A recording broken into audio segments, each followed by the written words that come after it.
नमस्कार, मैं त्रिलोक स्वागत करता हूं आपका एसके बुक्स के ऑनलाइन प्लेटफॉर्म पे।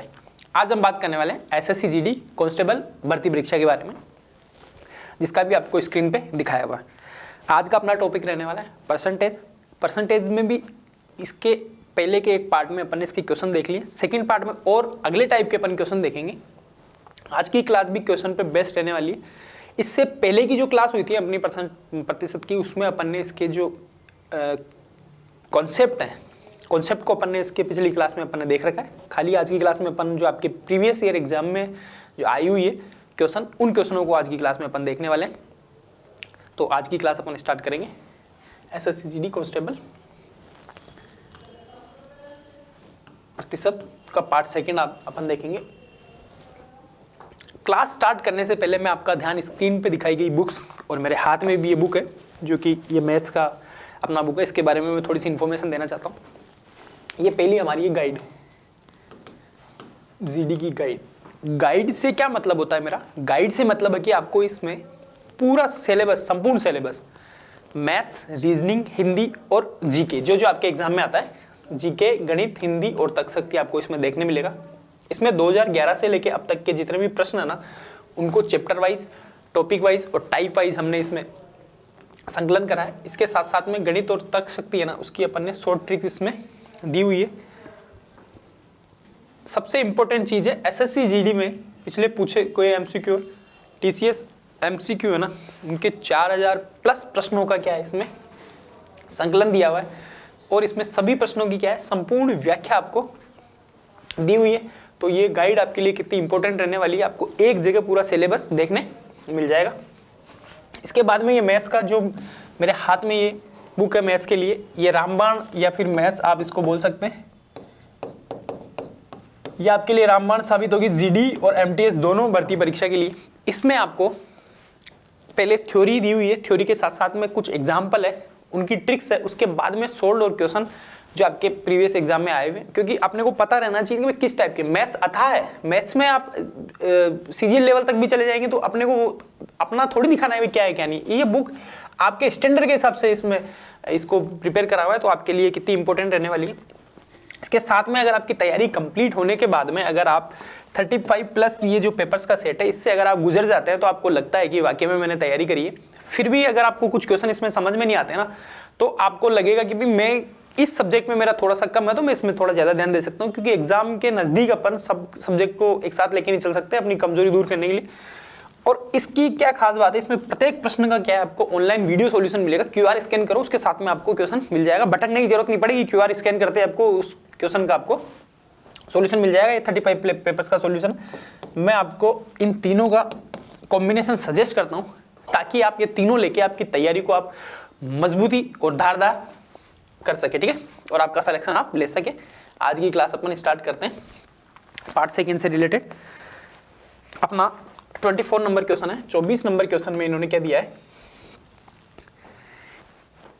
एक वॉशिंग मशीन का अंकित मूल्य 23,500 रुपए और दुकानदार ने इसे 20,915 रुपए में बेचा। मार्क्ड प्राइस, अंकित मूल्य आपको कितना दिया इन्होंने 23,500, और दुकानदार जी ने कितने रुपए में इसको बेच दिया 20,915 रुपए में इन्होंने बेच दिया। दुकानदार द्वारा दी गई छूट प्रतिशत निकालो। छूट प्रतिशत निकालने के लिए पहले छूट निकाल लेता हूं। छूट का मतलब 23,500 में से 20,915 आपको घटाने, उतनी तो छूट मिल जाएगी। 10 में से 5 गए 5, 9 में से 1 गया तो 8, 14 में से 9 गए तो 5, और इधर बच गया 2। 2585 रुपए की उसने क्या दे दी, छूट दे दी। छूट किस पे मिली आपको, अंकित मूल्य पे। तो छूट प्रतिशत अब निकाल लेते हैं। छूट प्रतिशत कितनी हो जाएगी आपके पास 2585 23,500 गुणा 100, इसको इस 2 से 2 कैंसिल कर दिए। अगर आप 23,5 को 11 से मल्टीप्लाई करते हैं ना, तो आपके पास 25 ज़्यादा, तो इसका छूट कितनी परसेंट मिल जाएगी आपको, इसको सोल्व करेंगे तो आपको छूट मिल जाएगी 11% की, जो कि आपका कौन सा ऑप्शन है इसमें, option number D is correct answer. कुछ नहीं करना था, जितने में बेचा इसकी पहले तो मैंने छूट निकाल ली। अब छूट को प्रतिशत में बदलने के लिए किस पे निकालना, छूट किसने, मार्क प्राइस पे उसने छूट दी है तो अपने पास मार्क प्राइस नीचे आ जाएगी, ठीक है, अंकित मूल्य। नेक्स्ट क्वेश्चन अगर आप देखते हैं क्वेश्चन नंबर 26। क्वेश्चन नंबर 26 में क्या दिया है, एक चुनाव में दो उम्मीदवार ए और बी थे। निर्वाचन क्षेत्र में मतदाताओं की कुल संख्या 90,000 थी और कुल मतों का 70% मतदान हुआ था। यदि मतदान में से 60% मत ए के पक्ष में डले गए तो बी को कितने मत मिले। सीधी सी बात है, ए और बी मतदान, यहां बोल रहे हैं 90,000 कुल मतों की संख्या थी। कुल मत कितने थे, 90,000। 90,000 का कितना परसेंट वोटिंग हुई, 70%। तो पहले तो इसका 70% निकाल लेते हैं भाई, वोटिंग कितनी हुई उसके हिसाब से देख लेंगे। 2 0 से 2 0 कैंसिल कर दिया, 9 7 63। 63,000 क्या हो गई, वोटिंग हो गई। अब जो भी काम करना है 63,000 पे अपने को करना है, क्योंकि वोट मिले तभी तो होगी। ये बोल रहा है यदि मतदान में 60% मत ए को मिले, ए को कितने मिले 60%, तो बी को कितने मिले होंगे 40% मिले होंगे, तभी तो भाई 100% ही तो होता मतदान। अब 63,000 का 60% तो ए को मिल गया और 63,000 का 40% बी को मिल गया। तो आपने से क्या पूछा है, बी के मतों की संख्या बतानी है। तो बी के मतों की संख्या कितनी होगी आपके पास, 63,000 40/100। ये 2 0 आ गई, 1 0 है 1 0 है, 4 3 12 के 2, 1 आध का 24 1 25। 25,200 मत तो किसको पड़े, बी को, और बाकी 60% आप इसका निकालेंगे तो ए को पड़ जाएगा ना। ये तो देखो तरीका होता है भाई, समझाने के लिए मैंने आपको बता दिया क्या क्या कैसे कैसे आपने कर लिया। और इसका ऑप्शन कौन सा था, option number b is correct answer. आप इनको डायरेक्टली भी निकाल सकते थे, कुछ नहीं करना था खाली। अगर आप इसको शॉर्ट में करते तो आप कैसे करते, 90,000 थे, 90,000 का निकाला 70%, 70% का 40%, बस ये काम करना था आपको और कुछ नहीं। 1 2 3 4, 1 2 3 4। अब देखो 9 7 63, 63 गुणा 4 ऐसे कर लो आप, है ना, और फिर 2 0 आपके पास है ही ये, तो 2 0 4 3 12 1 24 1 25, तो 25,200 यहाँ भी वही आ जाएगा। करा वही तो है मैंने इसको, पर बाकी आप एक लाइन में सोल्व कर सकते हैं इसको डायरेक्टली, इससे भी वही आंसर आपके बनने वाला है। तो कौन सा ऑप्शन था इसमें, ऑप्शन नंबर 20 करेक्ट आंसर। नए भारत में सरकारी नौकरियां 100% भ्रष्टाचार रहित है। विद्यार्थी अपनी योग्यता से ही सरकारी नौकरी प्राप्त कर सकते हैं। ऑफलाइन कोचिंग उसके लिए सबसे उत्तम साधन होता है, क्योंकि यहाँ पर पढ़ाई का एक पॉजिटिव एटमॉस्फेयर रहता है। विद्यार्थी केवल अपनी पढ़ाई में ध्यान देता है और रोज की दिनचर्या से अलग रहता है, ठीक है। साथ में अध्यापकों से उसका संपर्क रहता है, जिससे कि जो उसके डाउट्स होते हैं उनको वो इंस्टेंट क्लियर कर पाता है। अगर ऑफलाइन कोचिंग में रहेगा तो जो भी डाउट होंगे तो इंस्टेंट टीचर, अभी मेरे को डाउट आया तो अपन आसानी से टीचर से उसको डाउट को अपन क्लियर कर सकते हैं। इसके लिए उपयुक्त रहेगा कि एक अच्छे इंस्टीट्यूट में तैयारी करे जहाँ पे उसको बाहर नहीं जाना पड़े।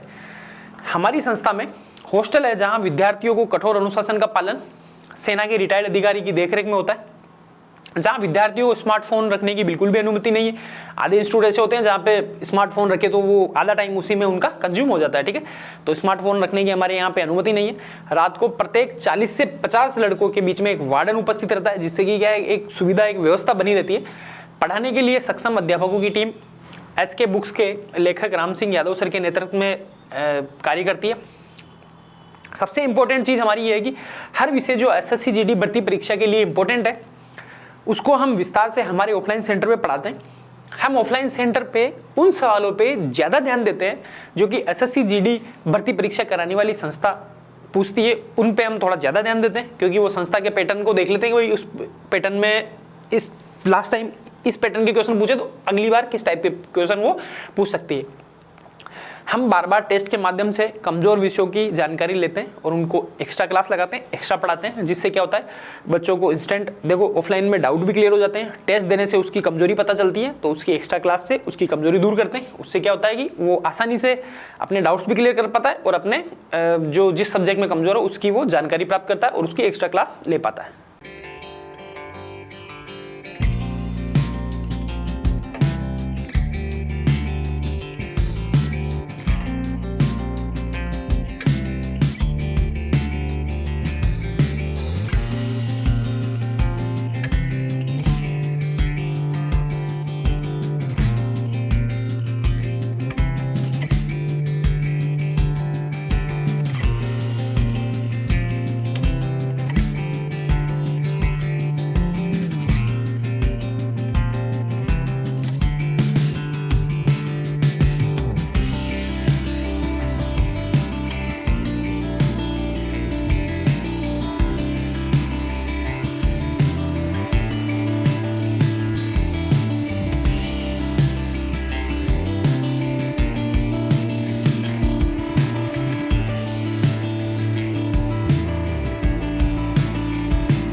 नेक्स्ट क्वेश्चन की अगर अपन बात करें,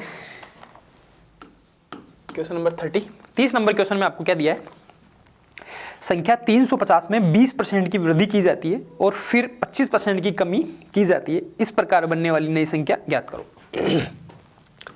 संख्या कितनी है 350 में वृद्धि कितनी कर रही है 20% की, तो 20% की वृद्धि, अपन परसेंट 100 पे काउंटिंग करते हैं, 20% की वृद्धि करने का क्या मतलब हो गया 120/100 गुणा, फिर अपन को बोल रहा है ये कि 25% की फिर उसमें कमी कर दी जाती है, तो 25% की कमी से क्या मतलब, वही परसेंटेज की बात करें तो 100 - 25 = 75।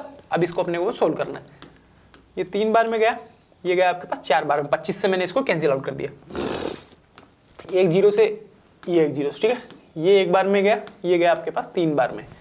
अब अपने पास कितना आ गया 35 × 3 × 3 मतलब 35 × 9, और इसको अगर आप निकालते हैं तो आपके पास इनको मल्टीप्लाई करते हैं तो इसके पास आता है अपने को 315। अपना डायरेक्टली आंसर आ गया 315। ये कौन से ऑप्शन में, option number D is correct answer. पहले आप इसका 20% निकालते, फिर आप इसका 25% निकालते, कमी नहीं करना, अपने को डायरेक्टली करना है। वृद्धि बताते हैं तो आपको 100 में ऐड करके गुणा कर देना है, कमी बताते हैं 100 में से घटा के गुणा कर देना है, तो आपके पास डायरेक्टली आंसर बन गया, ठीक है। नेक्स्ट क्वेश्चन की अगर अपन बात करें, क्वेश्चन नंबर 34, क्वेश्चन नंबर 34 में आपको क्या दिया हुआ है, ए अपने वेतन का 45% भोजन पर खर्च करता है और अपने वेतन का 5% वृद्धाश्रम में दान करता है, ठीक है। वह भोजन तथा वृद्धाश्रम पर 28,500 रुपये का खर्च करता है, तो ए की आय बताओ। ए क्या कर रहा है 45% तो किस पे कर रहा है, भोजन पे, और 5% किस पे कर रहा है, वृद्धाश्रम पे। कुल कितना हो गया,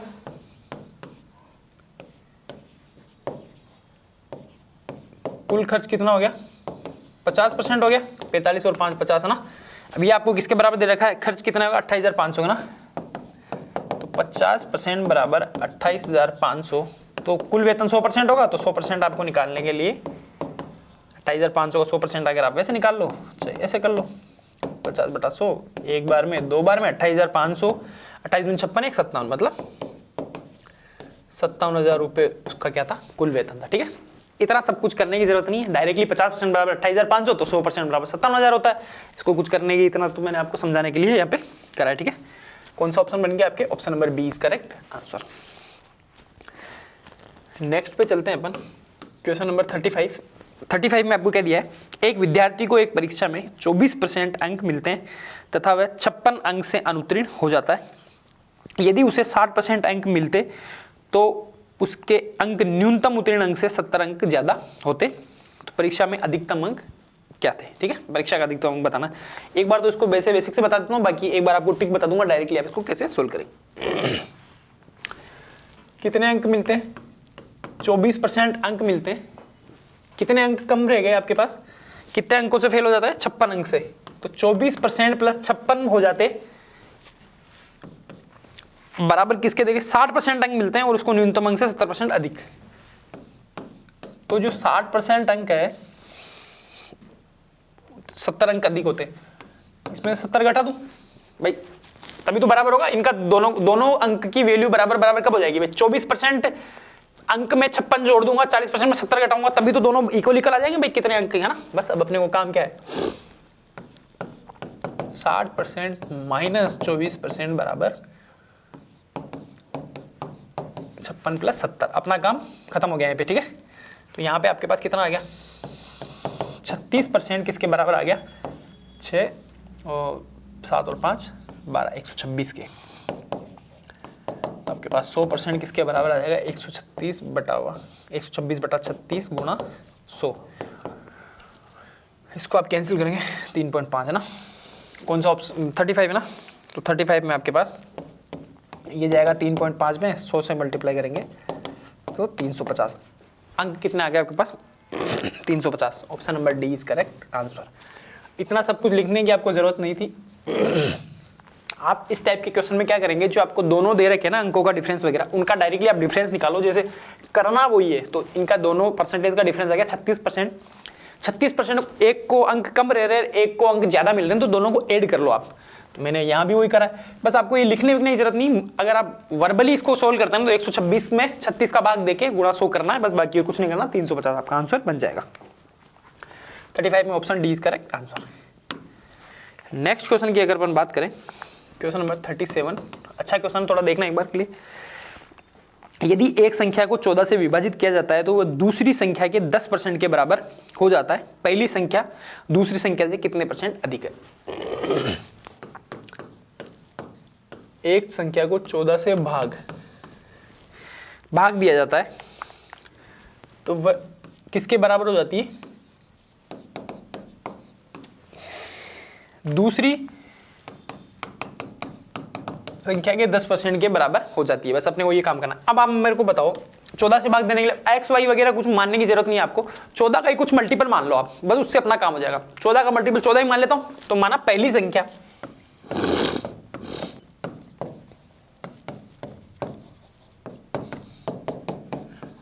14 मानने की जरूरत नहीं। 14 का मल्टीपल आप मान लो 14, 28, 34, 42, 54, 56 कुछ भी मान लो, जो आपकी मर्जी आप मान सकते हैं। मैंने मान लिया पहली संख्या 14 है। 14 से भाग देने पे क्या दूसरी संख्या का 10% के बराबर होगा। तो इस संख्या में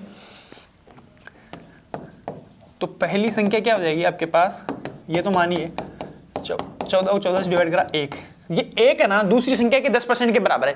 तो दूसरी संख्या यहाँ पे कितनी रही होगी?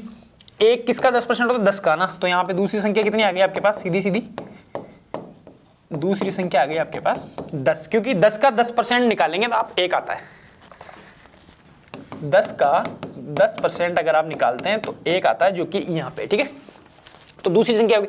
अब अपन से क्या पूछा हुआ है इसने कि पहली संख्या दूसरी संख्या से कितने % अधिक है। तो पहली संख्या क्या थी? दूसरी संख्या से कितना % अधिक है ना। तो यहाँ पे कितनी अधिक आ गई है? 4 अधिक है। पहली 10 थी, दूसरी 14 थी, ठीक है। तो कितनी अधिक है?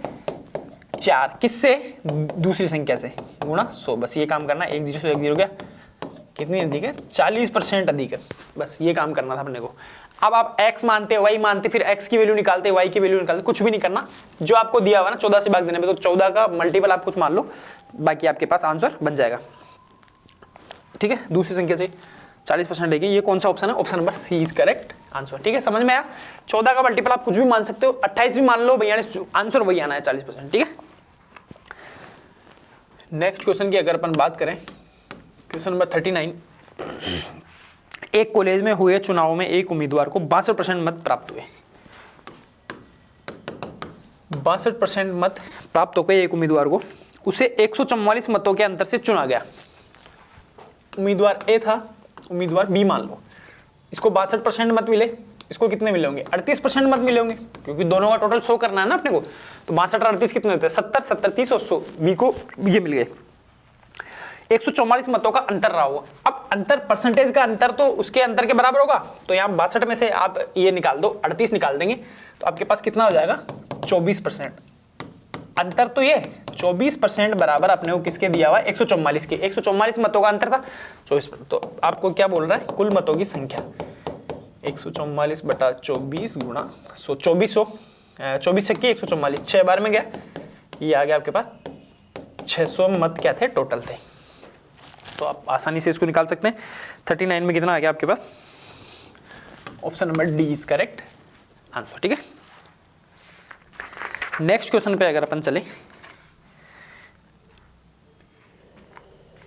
60 नंबर क्वेश्चन पे आप आ जाओ डायरेक्टली। 60 नंबर क्वेश्चन आपको क्या बोल रहा है? एक व्यक्ति के वेतन में 5% की वृद्धि हो जाती है। यदि उसका नया वेतन 252 रुपए हो तो उसका पहला वेतन कितना था? 5% की वृद्धि वेतन में, ठीक है। तो 5% की वृद्धि 100 पे अपन निकालते हैं। तो 5% की वृद्धि का क्या मतलब हो गया? 105% बराबर आपको कितना दिया हुआ है? 252 के बराबर आपको दिया हुआ है। भाई नया वेतन तक था 105% के बराबर। आपको क्या निकाला? पहला वेतन। तो पहला वेतन कितना था? 100%। तो 100% निकालने के लिए आप क्या करेंगे? 252 105 गुणा 100, ठीक है।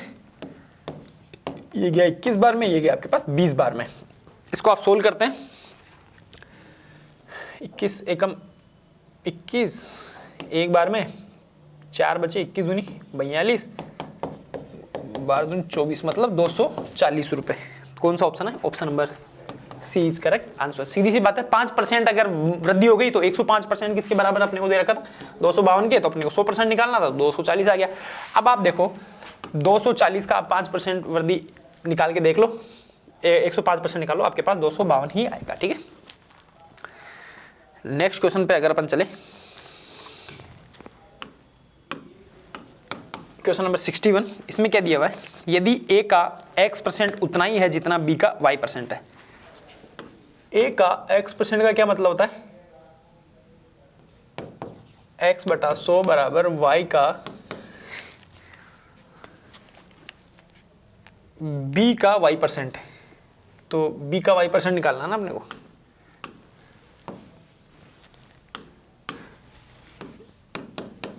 y बटा 100, 100 से 100 अपन कैंसिल कर देते हैं, यहाँ आ गया ax बराबर by, या फिर y बराबर आप क्या लिख सकते हैं?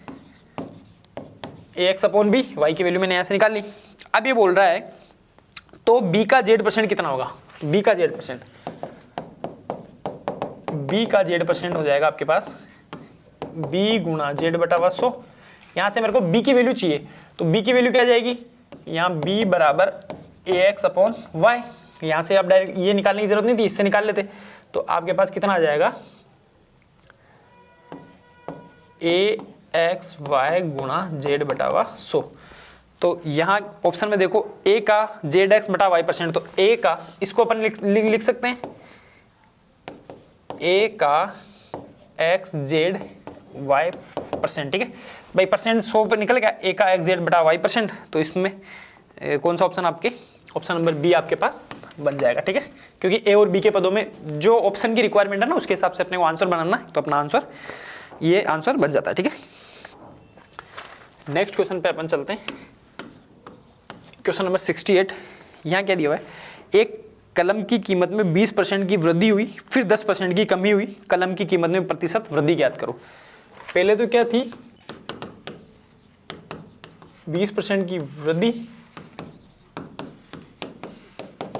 फिर 10% की कमी। तो अपन कैसे निकालेंगे? ये निकालते हैं x प्लस वाई,